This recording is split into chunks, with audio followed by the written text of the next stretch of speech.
morning. Maaga kaming nagising ngayon. Ginising kami ni Ma'am Capilla ng aming MDRMO officer. Talagang push na kami na mag-asikaso ang bawat barangay official para sa ikaliligtas ng mga ating mga kabarangay.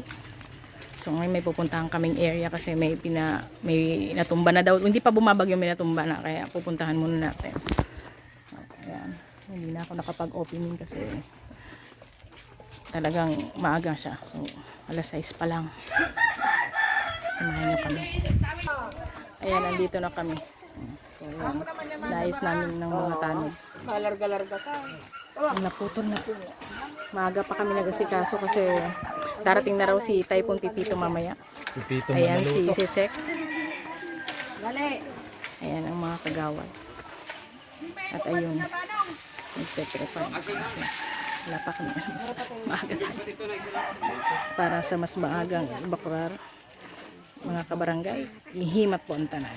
Ayan, good morning po. Andito na tayo mga kabarangay sa Purok 1 kung saan ito yung aking assignment, Purok 1. Bali, iniisa-isa ko na yung mga bahay ngayon, yung mga pwedeng lumikas at kailangan lumikas dahil maya-maya lang darating na yung Typhoon Pipito. So, nagpapasulat na ako ng mga family na ilalagay natin sa evacuous area dun sa mga bahay na safe sila kasi po dito sa amin halos lahat light materials lang po, so kailangan po natin ng mga bahay na talagang pwede nilang masilungan. So ayan, meron pa nga dito nagpupukpok ito, nagtatrabaho pa rin.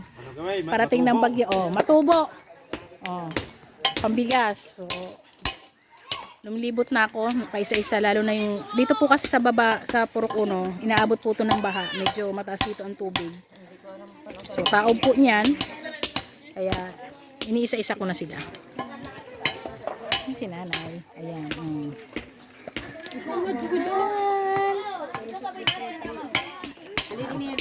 Ayan si Ate Precious Pihon. Ate Preci, anong paghandang ginagawa mo ngayong bagyo?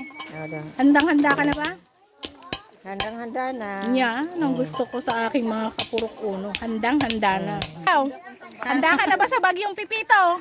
Handang-handa na rin. Ayan, o diba? Handa na rin. Handa na. Ayan, handang-handa na rin si Biro. Okay, ikaw. Kano naman? Kano? Teka muna. Handa na. Ayan. Ikaw, handang-handa ka na ba sa pagdating ng bagyong Pepito? Handa na. Oo, handang-handa na. Ang daming bato eh. Nag-ipon na ng bato.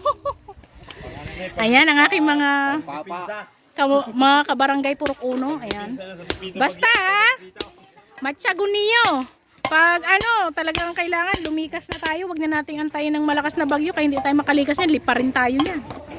Ayan, mga kaigmang hudan, nag-start na po ang hangin dito sa amin. Ayan, so check natin yung dito na ako, nakabalik na ako, tapos na akong mag-report ng aking dapat i-report. Yung mga posibleng tuluyan ng ating mga evacuees.